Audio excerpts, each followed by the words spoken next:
with Politics Live. The Conservative leadership contest is over, and the next Prime Minister of the United Kingdom will be Liz Truss.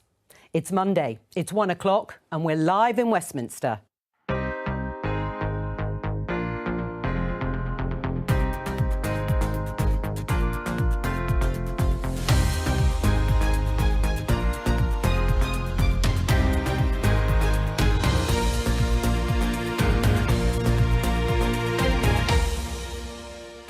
It's been a long contest, and this is how it ended just half an hour ago.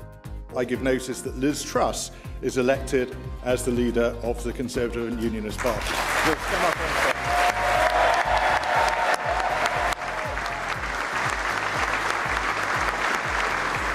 Thank you for putting your faith in me to lead our great Conservative Party. Liz Truss will become Prime Minister tomorrow. What's her answer to some major questions facing the UK? I will act immediately on bills and on energy supply. He'll have to leave number 10 first. Have we heard the last of him? He will be a great loss to politics, but hopefully it'll only be a temporary loss. And will Prime Minister Truss be able to unite her party after all of this? £40 billion more borrowing. That is the country's credit card. It's our children and grandchildren.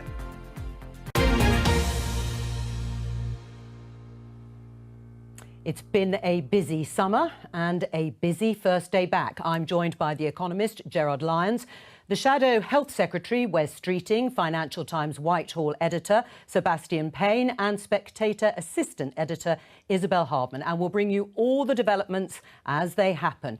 First of all, though, let's show you how the results looked. You can see here just over 57% to Liz Truss, just over 40, or no, just actually under 43% to Rishi Sunak. Let's have a listen to Liz Truss speaking after that was announced. I will deliver a bold plan to cut taxes and grow our economy. I will deliver on the energy crisis, dealing with people's energy bills, but also dealing with the long-term issues we have on energy supply.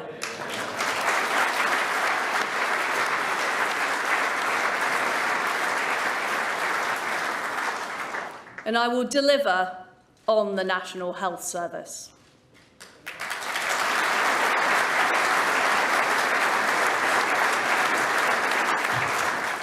But we all will deliver for our country.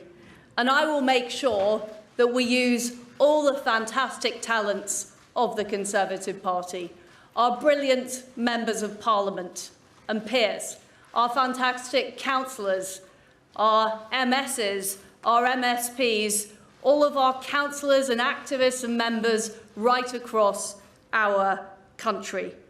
Because, my friends, I know that we will deliver, we will deliver, and we will deliver. And we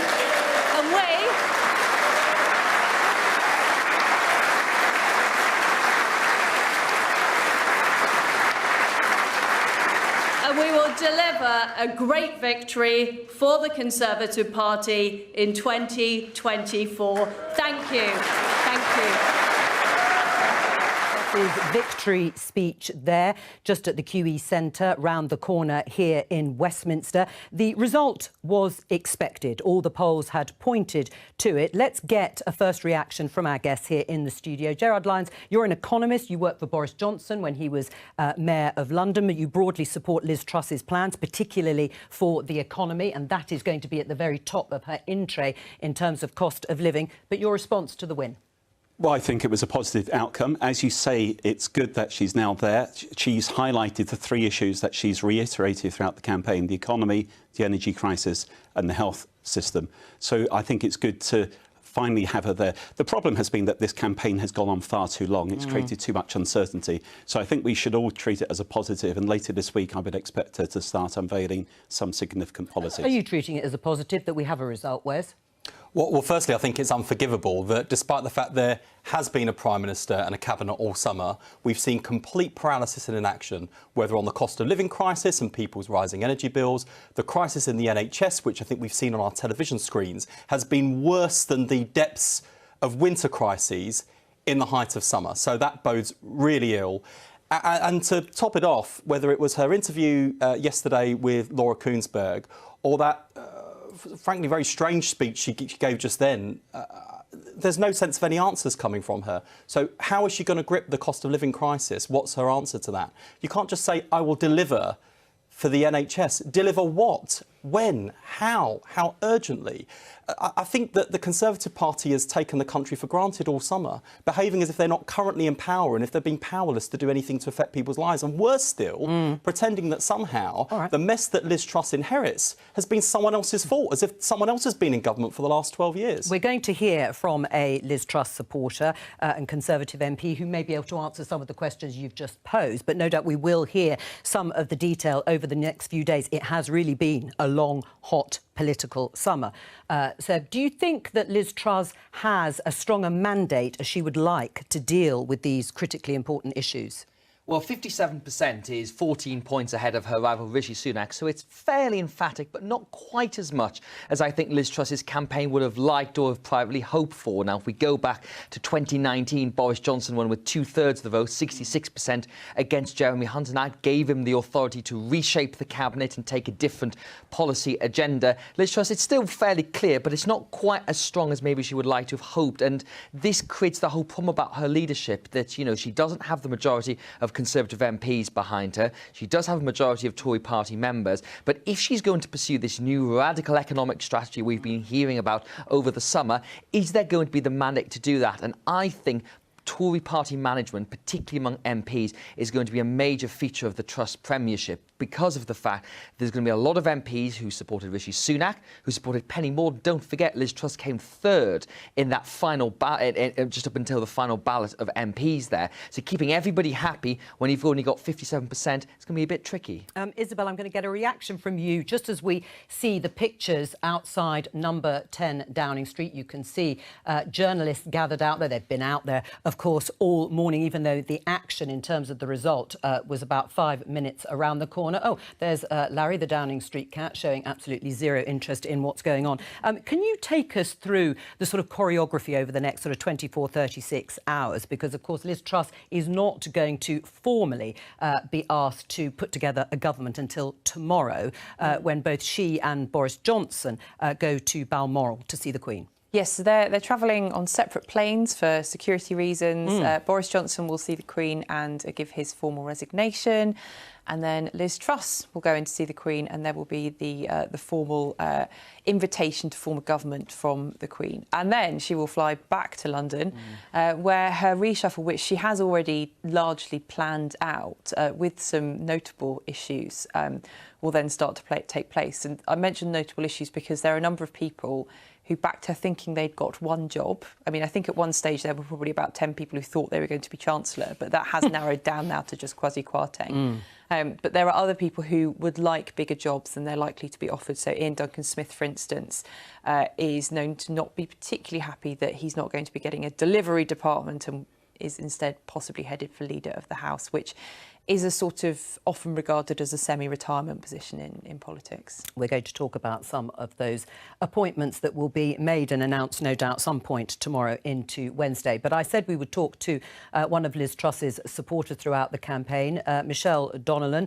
She was Education Secretary for a couple of days before she resigned in order to ease Boris Johnson out of Downing Street. Thank you very much for joining us. Michelle, will you be heading back, do you think, to the Department for Education? Have you had a phone call yet? As you know, the process is tomorrow, so I don't think speculation is that helpful. There is the correct process. Liz is in charge of who's going to be in the cabinet, so we'll see what tomorrow brings. So your reaction to the result? Well, it's a fantastic result. She's won by over 20,000 votes, and it gives her a clear mandate now to move forward, unite the Conservative Party, and as she said today, deliver for the country. And we do face horrendous challenges with the cost of living, with the energy crisis. It's a difficult time to be Prime Minister, but I have no doubts that Liz Truss is completely up to the job. Right. You say it's a clear mandate. A clear mandate to do what exactly, Michelle Donelan? What are you expecting? Is there going to be a freeze in the energy price cap? So what I'm expecting is that we deliver on the manifesto that we were elected to do, and we also make good on Liz's plan that she's communicated over the last 6 weeks, a plan for growth, where we alter course, we cut taxation, we enable people to keep more of their own money from the off instead of giving them handouts where it's recycled money back, and we grow our economy to ensure that people move forward and can weather the storm that is coming. Right, so you're expecting no handouts, to use that word that has been bandied about during this campaign? No, so Liz never ruled out handouts. What she said was that the first step should always be reducing taxation, enabling people to keep more of their own money from the off. That should be what you do first. Then, of course, you can layer it up with additional support. And she's going to do a large fiscal event akin to a budget in the coming weeks, where she'll be outlining all of that in thorough detail along with her Chancellor. But hang on, Michelle Donelan, you say that she's going to cut taxes. She's going to do that first. Is that what you're expecting before any announcement on how she is going to tackle the soaring bills, energy bills that people are facing, never mind rising inflation? Can we really afford to wait until later in the month to hear what she's going to do for those people? Well, no, she'll be doing the lot in a large fiscal event akin to a budget. You know, I don't think it would be responsible for her to have outlined to the minutiae of detail exactly what she'd be doing without having access to the country's books. She wouldn't do that if you're about to take over a company. It's a sensible way to do it. She's outlined the top things that she'll be doing and then said, look, you know, I will be providing the detail in a large fiscal event, working with my Chancellor. My priority, she said very clearly, week after week, is helping people through the cost of living crisis, tackling the energy crisis, not just in the short term, but also the long term, growing our economy for the future and delivering on that manifesto. Right, but I mean, the state of finances and the state of the economy and the price cap that has been announced, with people perhaps having to face annual energy bills of £3,500. The fiscal event that you've talked about isn't due, we think, until the 21st of September. Are you not expecting her, as the new Prime Minister, to set out in the coming days how she is going to help households and businesses? Is it going to amount to something similar to the furlough scheme, something in the region of 70 to 100 billion pounds of state intervention? So, look, I'm not going to announce the policies of the newly elected leader that becomes Prime Minister is that what you tomorrow, would like to see? before she's even appointed Chancellor of the Exchequer. You know, there's a correct way of doing this. I'm sure that we'll see a statement this week on the cost of living and the energy crisis. She's said that she's going to prioritise that. And, you know, I believe that she's a person that doesn't just talk a good game, she delivers. She's shown that in the 6 departments that she's worked in. That's why the Conservative Party members have backed her throughout this process. That's why the majority of MPs back her.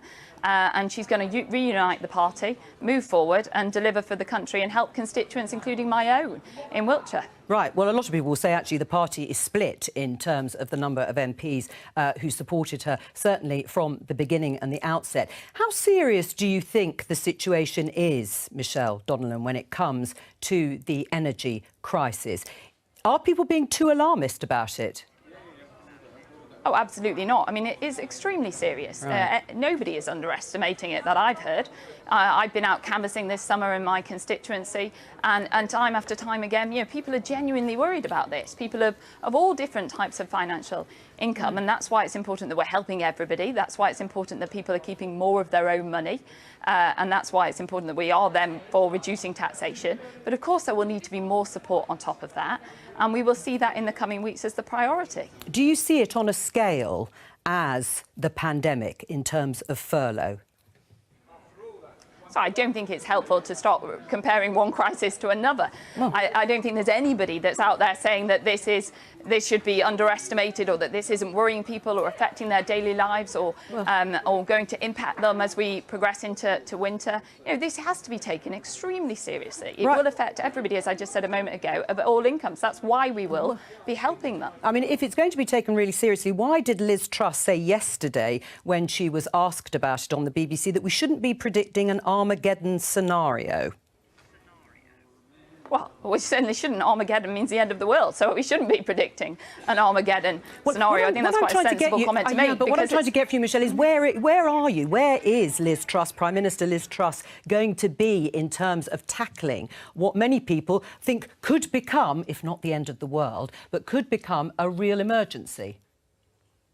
Well, I think you just have to look back at what she's been saying for the last 6 weeks. She's been consistent. She has called it an energy crisis. She has said that this is worrying people up and down the nation, that this needs to be the #1 priority, along with growing the economy. She said that if we don't, we're going to sleepwalk into a recession where people will actively be losing their jobs. That'll be even worse. Under Liz Truss's plan, she wants to avoid that, ensure that we are growing our economy, cutting taxation, facing these challenges, and not just in the short term, but in the long term, so we never put ourselves in this position again in terms of our vulnerability with energy. I mean, Liz Truss, of course, has been a member of the Cabinet, probably the longest-serving member of all the Cabinet since the Conservatives came into power in 2010, in one way or another.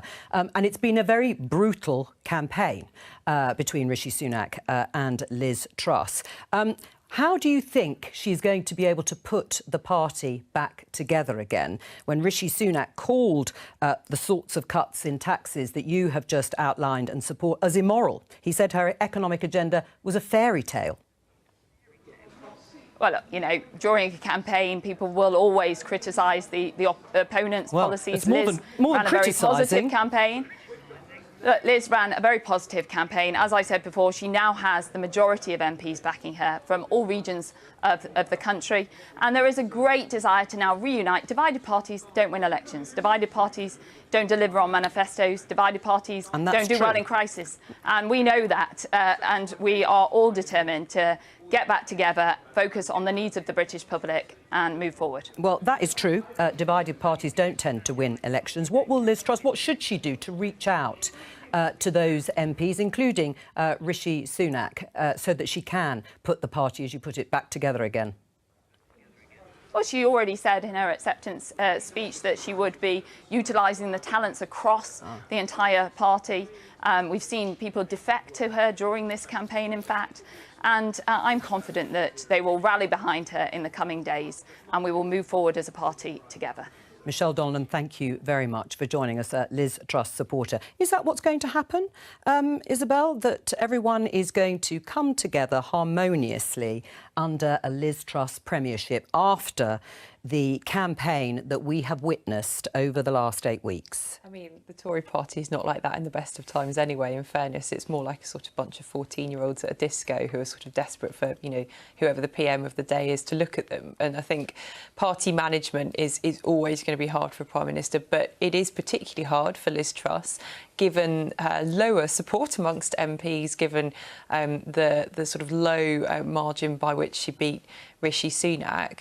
And so the pressure is on her to appoint people who are going to be good at delivering, as she kept saying slightly woodenly in that acceptance speech, because they've only got, 18 months in which to prove that they can do something material to make voters think, oh, actually, we can back these guys again. And they've only really got a week and a bit to show that Liz Truss has got an ability to take command of the situation. I think if by the end of this week, probably middle of next week, there is a sense of sort of confusion over the energy bills policy, that's when things are going to get really tough. Right, do you agree with that? I mean, we're going to talk about the policy itself. I'm going to get you to explain that for us, Seb. But, Gerard, do you actually agree with Isabel on this notion that her premiership is going to sort of be made or broken on what she says on the energy crisis and cost of living? Well, it might not be made or broken, but there's no doubt she has to actually do something quite significant in the next few weeks. In fact, of the three things she needs to do, two of those likely are necessary over the next week.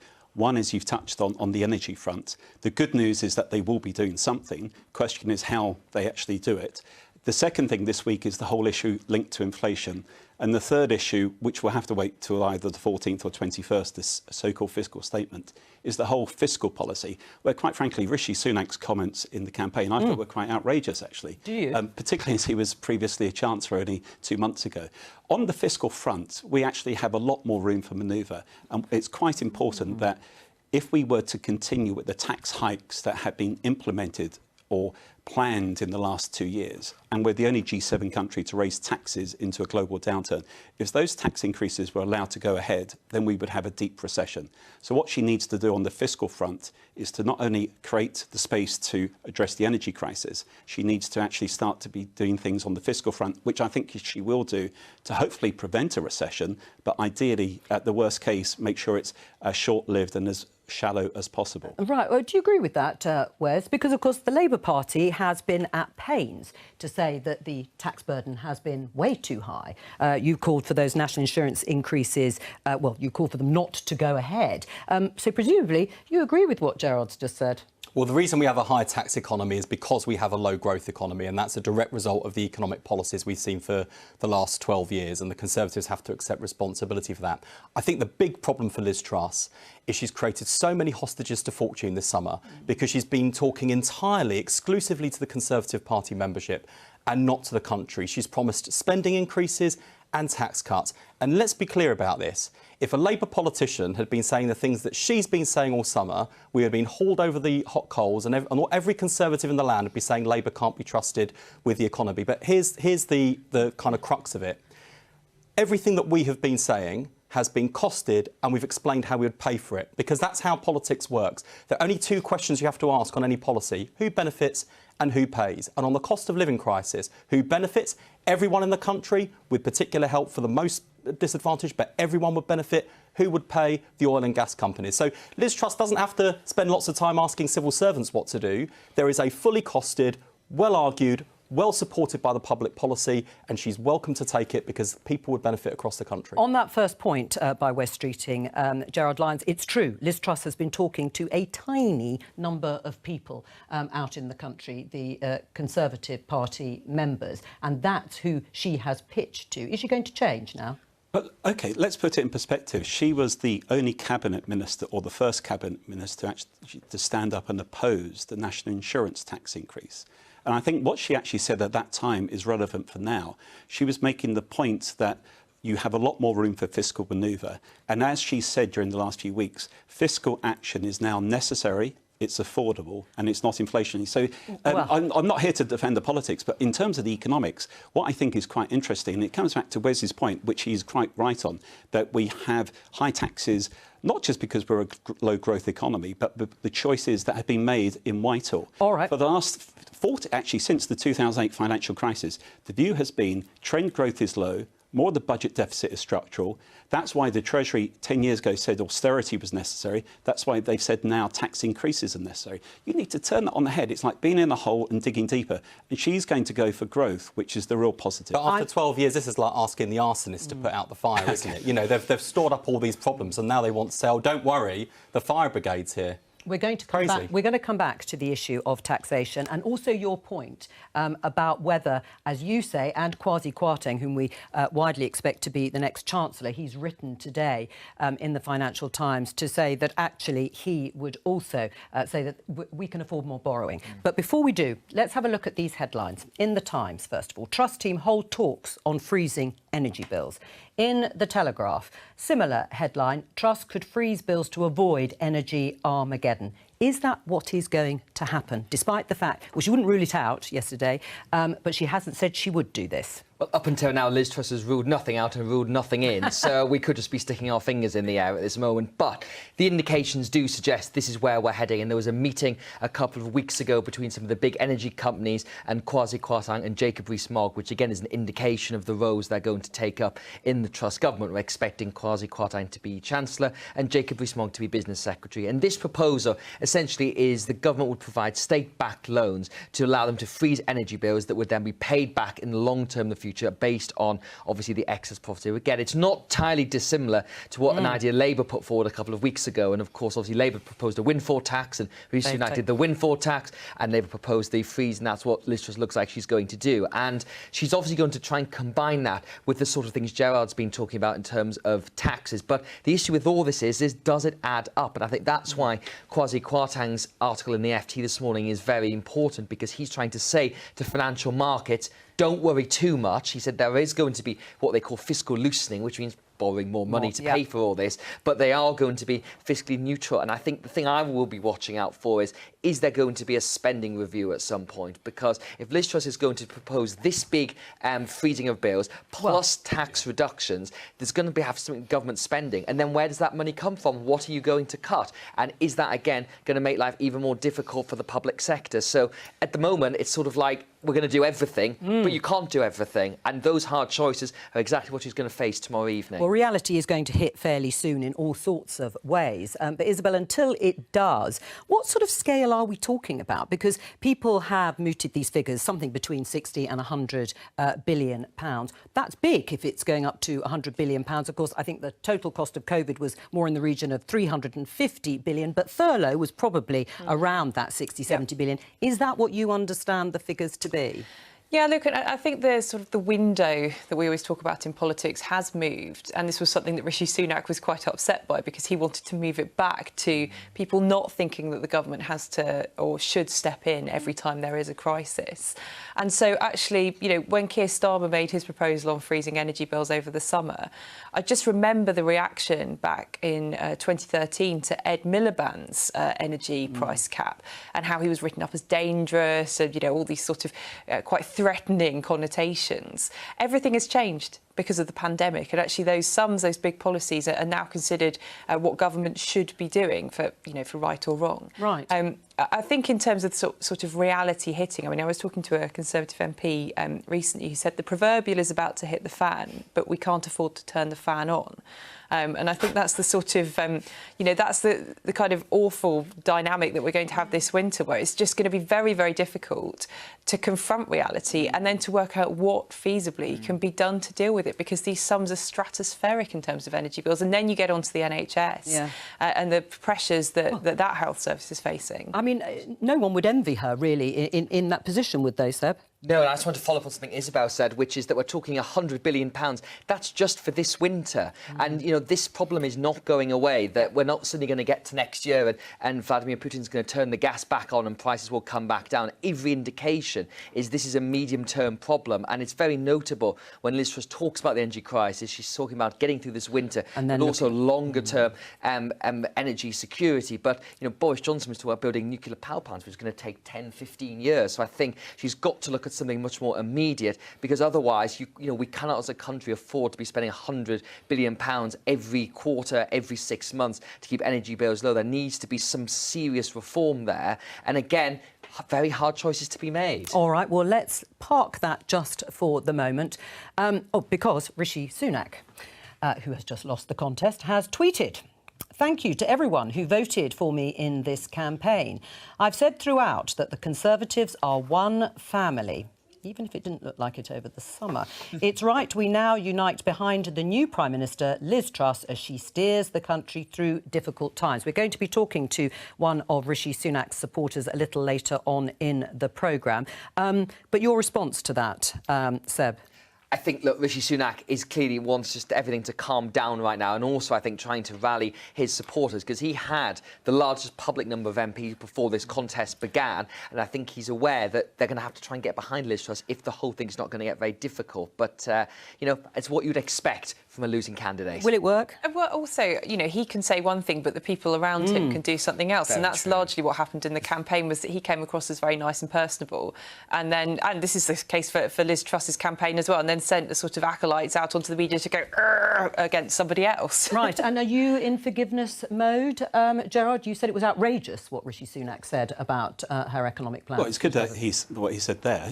But actually, I think we're being far too pessimistic here. Quite frankly, we have to be realistic about the near-term short-term challenges. The world economy is slowing down. Inflationary pressures are expected to ease. This is a problem impacting all of Western Europe, not just the UK.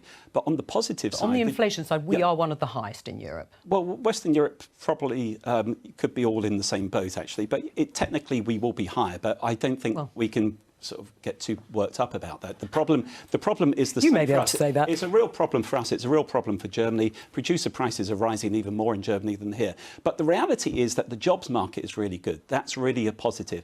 And on the fiscal side, what we are now seeing, as far as I can make out, is a Prime Minister from tomorrow who actually is now going to be confronting the issues and trying to get some balance between monetary and fiscal policy. I know we haven't talked about monetary policy here, but for the last 15 years, we've had this real distortion where monetary policy has been the shock absorber.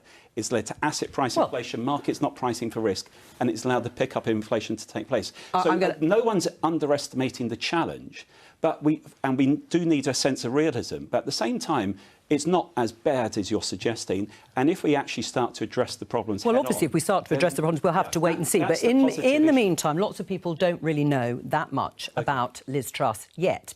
If you're one of them, here's Vicky Young. She's a grafter.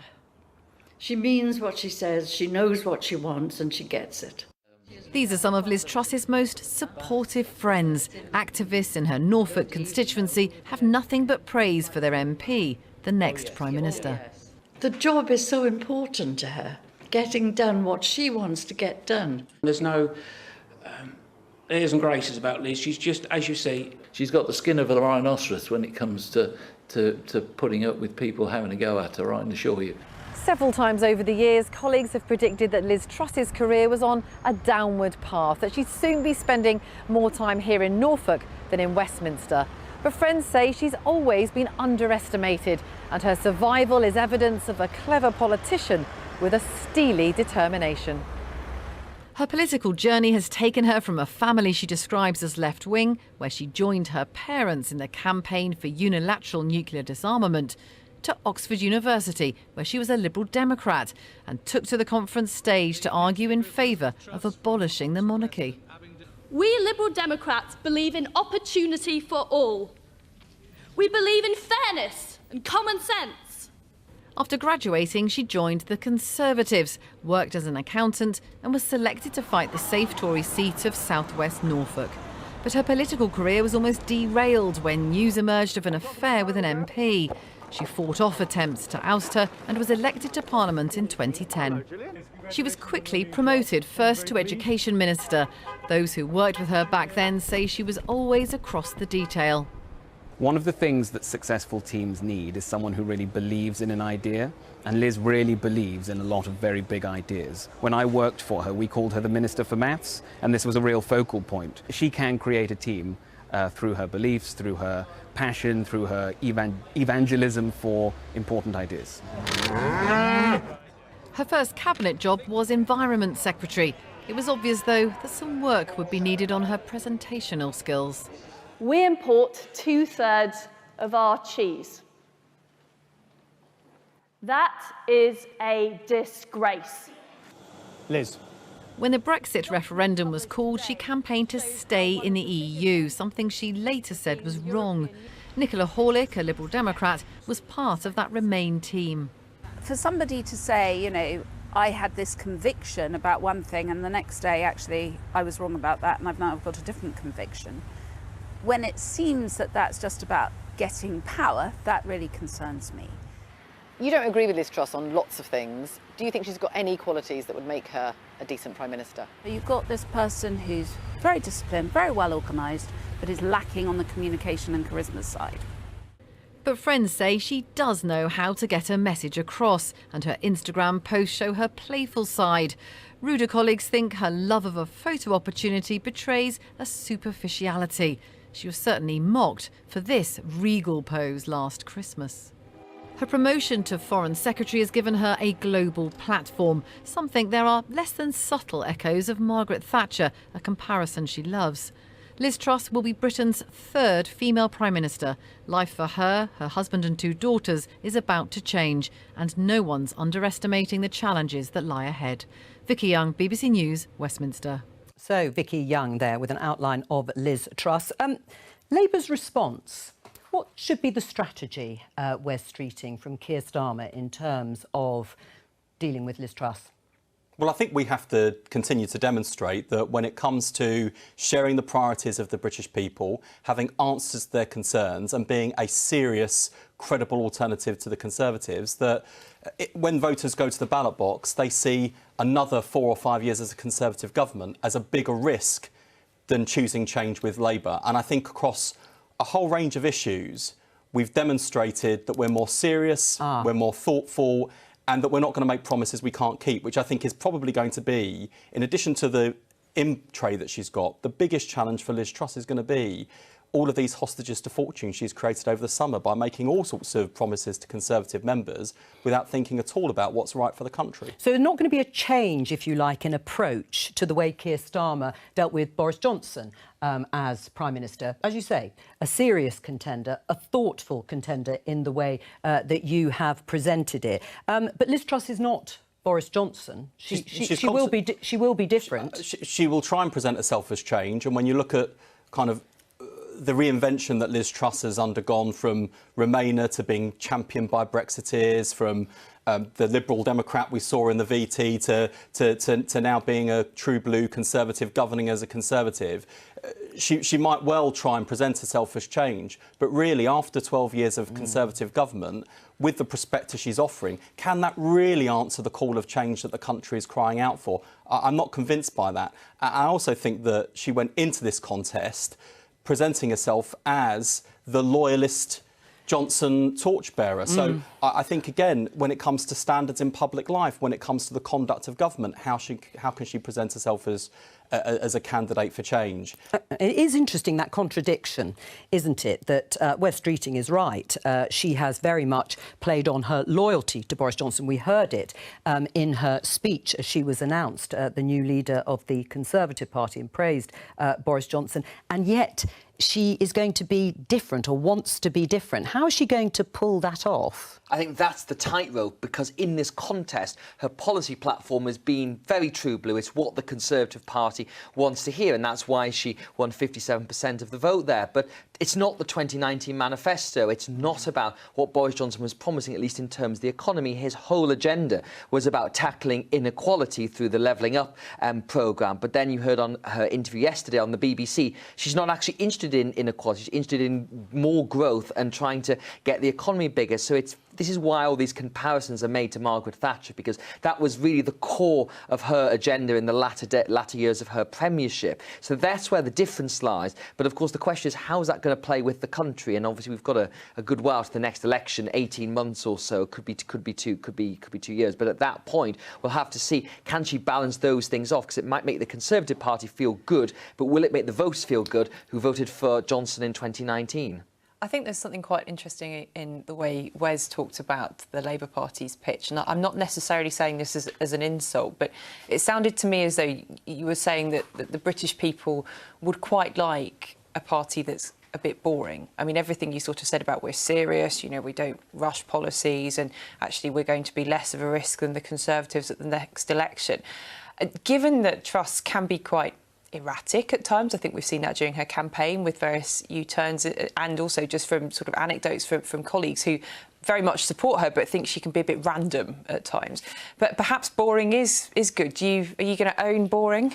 Well, I'd say we're taking a serious approach, and we're very mindful of why we lost the last general election. In fact, why we lost the last 4 general elections. You definitely weren't boring then. And no, but look, you can be as exciting as you like, but if you're shocking people in the wrong way and repelling voters, you don't get a chance to deliver anything. And we make no apologies for the fact, and sometimes we do come in for a bit of criticism as an opposition of, you know, well, where's your policy on X or Y, or will you spend A, B or C? Well, unless we've thought the policy through, unless we can show how we would pay for it, and unless we think it answers the challenge of the country, we're not just going to be shooting from the hip announcing policies every week. Where we have, I think, been very effective this summer is taking the single biggest issue facing the country, having a really thought through solution that would help everyone in our country with the cost of living, but also particularly recognise that pensioners and people on lower incomes are particularly suffering, And we're funding it in a fair way with a windfall tax on oil and gas companies. And what I found bemusing about the front pages of today's newspapers, particularly the Daily Telegraph, is that Liz Truss seems to be tying herself up in knots, trying to deliver the same outcome that Labour's proposing, but she doesn't want to go near the windfall tax for no other reason than Labour's proposing it. I think that's very short-sighted, very churlish. It's popular with the voters, and it would really deliver in people's pockets, and it'd be a fair way of funding it. She should just do it. Briefly. Well, just a quick question for you. Obviously, I think a lot of people in Labour might feel quite pleased with the result. There was a poll out this morning, I think, that showed that with Liz Truss as Prime Minister, Labour's lead actually increases over the Conservatives from 10 to 17 points. Do you think there's a danger you're underestimating her at all? Because obviously she's gone through all those different changes you've talked about, and some people might see that as a criticism, but others might see that as a flexibility that she will need to get through this crisis. There's no complacency on our part, and we know that we're not going to win the next general election simply because the Conservatives are rubbish and have a terrible record. We need people to believe in the alternative. That means having the right leadership, the right team, the right policies and programme, and it needs to be trusted. And that's why we've placed so much emphasis on making sure that when we announce policies, we show how we can pay for them, we show how we can deliver, and we show how we make a meaningful difference to people's lives. Well, you mentioned leadership. Let's hear from Keir Starmer, the Labour leader, reacting to the result. Well, we've heard far more from the latest Prime Minister about cuts to corporation tax over the summer than we have about the cost of living crisis, the single most important thing that's bearing down on so many millions of households. And that shows not only that she's out of touch, but that she's not on the side of working people. So she needs to deal with the cost of living crisis, she needs to deal with the fact the NHS is on its knees, and she needs to deal with the collapse of law and order. And there can be no justification for not freezing energy prices. There's a political consensus that that needs to happen. She needs to answer the question, how's she going to pay for that? That was Keir Starmer. Before I come to you, Gerard, I will in just a moment. Nicola Sturgeon, more reaction from the First Minister this time. Congratulations to Liz Truss. Our political differences are deep, but I will seek to build a good working relationship with her, as I did with the last three Prime Ministers. She must now freeze energy bills for people and businesses, deliver more cash support and increase funding for public services. Just before we get a bit more reaction, you heard Keir Starmer. She's out of touch, Liz Truss. She doesn't understand working people, despite what she has said throughout the campaign. And as a result, she is just continuity Boris Johnson.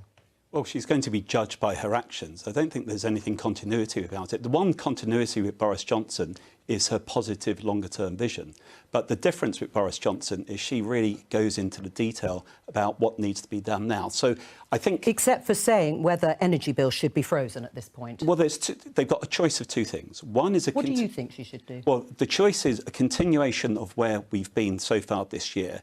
Let the price mechanism take the hit, but then give temporary targeted help to those people in need, helping out those people who can't afford to pay their bills. The challenge with that so far this year has been that small firms have effectively not really received as much help as they probably would have liked. Plan B, which probably is now where one should be focusing, is prices are now so high that people and firms are already adjusting their behaviour.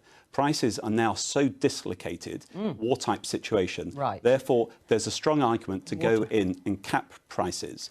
And then the government takes the risk off consumers, general public and firms. So the positive is that there will be action. The question is whether you go down the price route or the fixing. All right, well, let's get some reaction from the Secretary of State for Wales. Robert Buckland is there on College Green, initially supporting Rishi Sunak up until relatively recently, and then Liz Truss, who is now going to be Prime Minister. Shameless, says we're streeting here in the studio. Robert, your reaction, though, to the result? Well, I think it's a very important moment. Now we've had the debate within the Conservative Party. It's now time to unite and focus upon the issues that are affecting people up and down the country, most notably the challenge on energy with regard to business and households. And that is what I'm confident the new government will focus on, not just in the weeks ahead, but in the days ahead in order to address this unprecedented challenge. Yes, so you're expecting something really in the next few days rather than waiting for the next few weeks. What made you switch allegiance, Robert Buckland? Well, it was a long process, and it wasn't an easy one, frankly. And I've had my critics, but frankly, I did it at a time when I didn't really know what the outcome was going to be. It was about a month ago. Really? And they were, yes, it was. I think we've known for about 6 weeks, haven't we? Well, my decision was made just under a month ago, and I looked at the issues, looked at the reasons. In particular, I had reasons relating to constitutional law and the Bill of Rights, which I'd written about extensively in the national newspapers, and I was particularly concerned that we reflected what I want to see from constitutional rights reform, and also I got a sense that Liz was she was going to win. Look, the result today has been slightly closer than people thought it was going to be. It's still a comprehensive victory, but people are entitled to change their mind and to do so honestly and straightforwardly and publicly. That's what I did, and I make no apology for that whatsoever. No, I'm sorry to be rude. We were just looking at pictures of Liz Truss there on the steps of Conservative Central Office. She's going in, no doubt, to talk to staff ahead of what's going to unfold over the next 36 hours. Apologies for cutting across you there, Robert Buckland. Do you think that's going to convince anybody? I mean, it's clear, isn't it, that people switch allegiance because they want to back the winner, and you may well have a place in the cabinet still. Well, look, fundamentally, this issue and this leadership debate should not have been about the personalities. It's about the issues, actually, and the issues that matter to the British people. And this is a very serious time for government. Yes. And it's time for people to put aside what they want and who they back and what job they want, and actually think about what matters to the public. And the issue of the day, the big issue, is the cost of energy, the cost of fuel. That is what the new government has to deal with. Well, and that is what we've got to focus on. So what was it? Resolutely. Right. What was it then in your mind? Because as you say, those are the big issues. That is the biggest issue, the cost of living and people trying to find the money to pay their bills. Because at one point, Rishi Sunak's campaign, of which you supported, said that her plans were immoral. So when did they become moral? That was a problem for me. I think that Conservatives shouldn't accuse each other of being immoral. We're not immoral. We're trying to sincerely, with goodwill, reach the right conclusions to reflect the concerns of the British people. I knew that by the end of August we'd be facing the new average price cap. I knew that any Prime Minister, whether it was Rishi or Liz coming into office, would be faced with a very serious challenge. And pragmatism and a sense of realism is now the order of the day. And that's, I think, this is what we're going to see from Liz in the early days of her premiership. Right, how's she going to do that? I mean, do you think there will be others, fellow Conservative MPs who have supported Rishi Sunak throughout, who will follow what you are saying now? Or is there going to be, I suppose, an understandable level of bitterness? My strong advice about people who might be on the losing side is don't get bitter about it. Just deal with the situation. I faced a situation last year where I left government unexpectedly. It's no good being bitter. You've got to sort of pick yourself up and work together for the good of the country. That's what Conservatives have been historically very good at. That's what I expect every Conservative MP and colleague to do now, bearing in mind what is in the minds of businesses, in the minds of households as we speak today. We owe it to the British people to rise to the level of events. I'm confident that Liz and her new team can do that. Robert Buckland, thank you very much, Secretary of State for Wales there on College Green. I know what you think. I'm sorry for heckling. But no, we know what you think. That was clear. That was clear throughout. But Isabel, your reaction? Well, I mean, I think his point about the Conservatives being very dedicated to winning is an important one. They're not like the Labour Party in that they're never comfortable losing. Sorry, Wes. And there will be a will to try to achieve the sort of gravity-defying trick of winning the next election, which is going to be very difficult for them. But I just think there are so many sort of holes that Liz Truss can trip over in the next few months. We've talked a lot about the cost of living, but just to come back to an obsession of mine, and obviously Wes's obsession as well, the NHS, that is, I've just finished writing a book on its nearly 75-year history. I don't think the health service has been in this great and existential crisis in its entire history, and I'm also not sure that the Conservatives have ever been more clueless about how to fix it. Gerard, more clueless?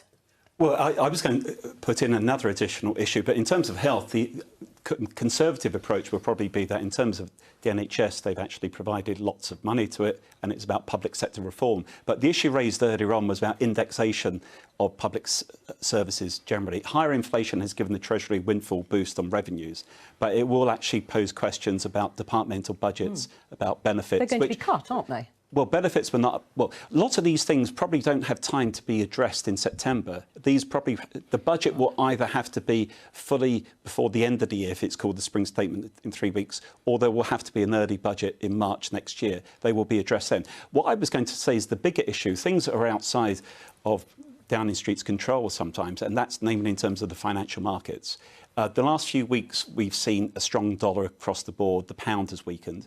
Last few weeks across Western Europe, bond yields have risen, partly because inflation is higher, interest rates are going up. So we have a difficult environment. It's going to cost more to service the debt. Well, servicing the debt is not really the issue, in the sense that it's fully costed, in the sense that 25% of our borrowing is on index-linked gilts. It doesn't come out to day-to-day spending. We can still borrow around 3%, which is very negative real interest rates, less than the rate of inflation. The point, though, that I was going to say is that in terms of the financial markets, one needs to have policies that are seen as credible and effective so that the pound probably will continue to weaken because the dollar is so strong. But we don't want to see a situation where the turbulence in the markets becomes peculiar to the UK as opposed to at the moment where it's more broad-based. Do you agree with substantial amounts of borrowing going up at this particular point to A, help people, and B, support departments like the NHS? Well, we've been very careful to avoid just reaching for borrowing as the answer. In fact, Rachel Reeves set out fiscal rules which made a distinction between capital investment, investment in things like railways, bricks and mortar, things that ultimately pay for themselves in the long term and help to drive economic growth, and day-to-day spending. And we've said in our fiscal rules we won't borrow for day-to-day spending. That's why when we set out our plans for the windfall tax to help people with their bills, we didn't just say whack it on more borrowing. When we're thinking about our investment in public services, we're hesitating before setting out clear spending commitments, because we know that by the next election, so much will depend on the climate and the economy, how much fiscal headroom there is, and we're being cautious, we're being careful, and we're being, I hope, reassuring to the voters, because I do think, and I think the irony for me in discussions like this, and this is something I think the left finds hard to hear sometimes, we are judged by the same people, the electorate, on completely different terms to the Conservatives. So we could announce identical policies and we could both say they were funded by borrowing. If a Conservative says, I will fund it by borrowing, people go, it's all right, it's the Tories. If Labour reaches for that answer, people don't buy it. And so I think we are thinking very carefully about making sure that we are, we're addressing voters' concerns. So you won't go into the next election saying that taxes need to rise? Well, look, we're not going to create hostages to fortune. I think Rachel Reeves has been very clear about attacking the high tax economy that we have, which is driven by low growth, and our focus on getting growth back into the economy. Because, and I'll just make this point, if the economy under this government had grown at the same rate as under the last Labour government, there would be £30 billion more to spend on public services without raising a single additional penny in taxes. And that's the difference between a Labour government and a Conservative These two are desperate to come in. Just briefly, the response to that. Is it true that they're judged by different metrics here? I think that there's probably certainly some truth to that, because when you look at people, there's more of a natural inclination to trust politicians on the right with the economy. But this comes to the heart of Liz Truss's biggest challenge, because Gerard said earlier she won't be made or broken by this winter. I think she will be, actually. I think if this cost of living package doesn't meet what the country needs, doesn't calm the markets, doesn't create a public debt crisis, then if any of those go wrong, that's it for her premiership. And she will essentially spend until the next election on the back foot, and Labour can make the argument the Conservatives have broken it, give us a chance. But if she gets it right, and she does do a set not too far off what Labour's doing with some tax cuts thrown in, then I actually think that she will start on a better foot in 23, and she's then got an opportunity to do as she said and try and deliver some extra stuff. Just to come back to what Wes said, when you talked about, we've hesitated before announcing policies. You have had, I think it's fair to say, 2 big policy wins in terms of the windfall tax and the energy bill freeze. So is it not time to stop hesitating and to get some more policies out there so that you can make more people in more departments more uncomfortable? Well, we've got a conference coming up, so watch it's this going to be space. We'll watch this space, because I realise we've only got 6 minutes or so left on the programme. Doesn't time fly when you're having fun, to quote. Damien Green, he is on College Green, rather conveniently for us. He was First Secretary of State under Theresa May, backed Rishi Sunak in the leadership contest. Your man lost. Your response? Well, I mean, obviously I would have preferred Rishi to win, but it's now the job of all of us in the Conservative Party to rally behind Liz as the new Prime Minister. And in particular, I mean, picking up on your previous discussion, I'm looking forward to hearing the energy support package that she says she is going to produce very urgently.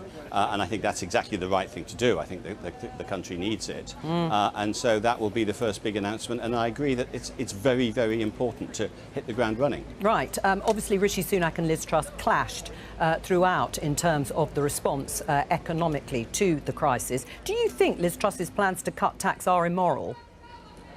No, I don't. I think that, I mean, again, we don't know what the plans are yet. I think that some of the support will obviously have to come directly into people's pockets, and we can all discuss over the coming days whether what the exact mix should be.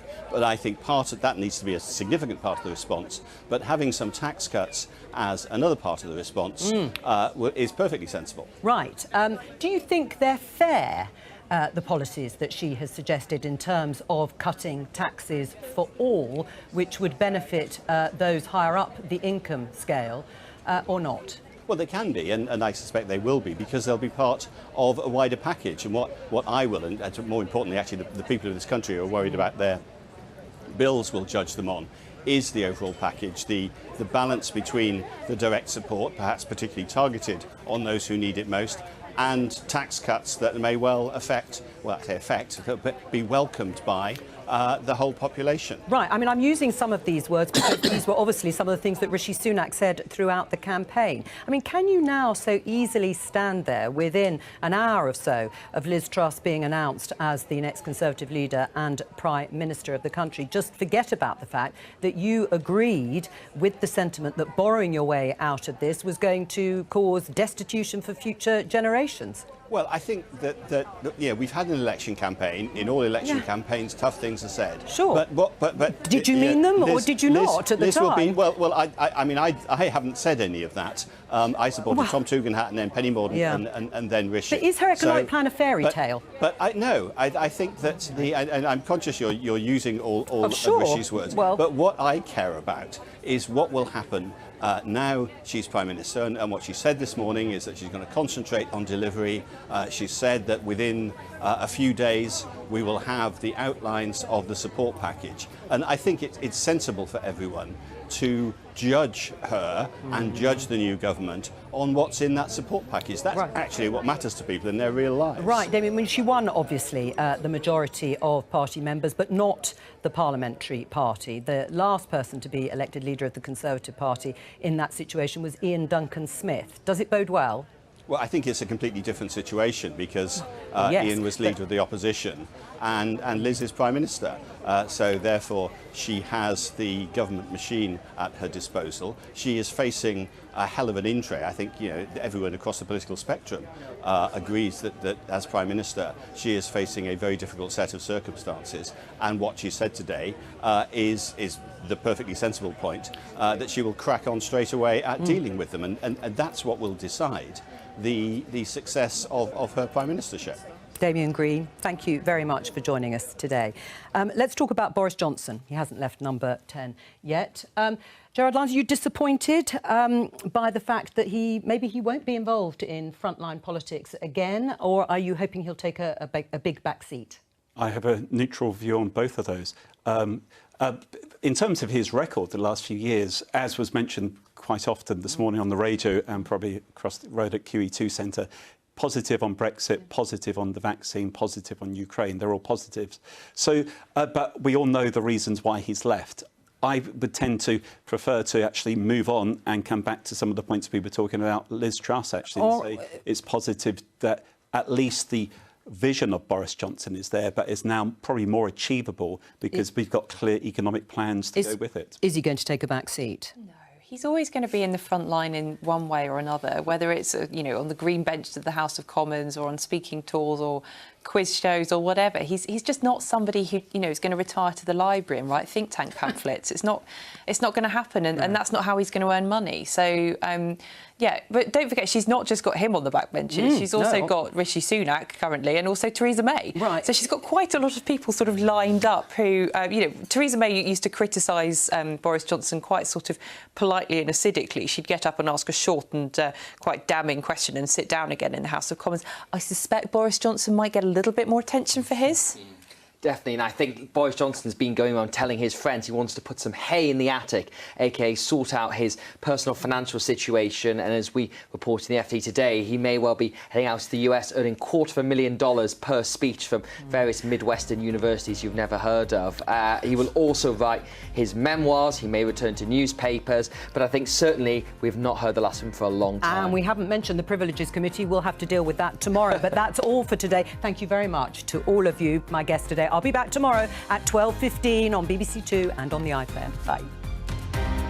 Yada, yada, yada. Yada, yada, yada. I'll be back tomorrow as well, but not at 12:15. I don't think. Well, maybe. Who knows? Depends what time I get up. Anywho, there you go. It's your politics time for today. Back tomorrow. Have a good day. Peace.